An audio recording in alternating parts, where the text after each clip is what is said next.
ചില ആളുകളുടെ സന്തോഷത്തിന് വേണ്ടിയാണ് നമ്മൾ പലതും ചെയ്യുന്നത്. നമ്മുടെ അപ്പനും അപ്പനെയും നമ്മുടെ ടീച്ചറിന്റെ. അപ്പോൾ നമ്മുടെ ജയങ്ങൾ മറ്റൊരാളെ തോൽപ്പിക്കാൻ വേണ്ടിയല്ല, മറ്റുള്ളവരെ സന്തോഷിപ്പിക്കാൻ വേണ്ടിയാണ്. മനസ്സിലായോ?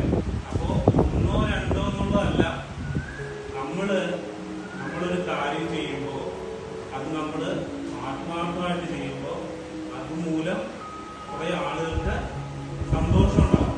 ആ സന്തോഷം മുന്നിൽ കണ്ടുകൊണ്ട് വേണം എല്ലാം ചെയ്യാൻ.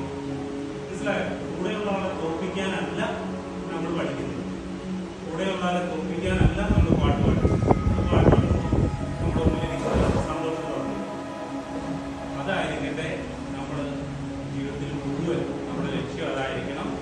സമ്മാനങ്ങളോ മറ്റ് വസ്തുക്കളോ അല്ല, കുട്ടികളുടെ സന്തോഷത്തിന് വേണ്ടി എല്ലാ കാര്യങ്ങളും. ഓക്കെ, എല്ലാ കൂട്ടുകാർക്കും എല്ലാ കുഞ്ഞുങ്ങൾക്കും മാതാപിതാക്കന്മാർക്കും നല്ലൊരു വർഷം ആശംസിക്കുന്നു.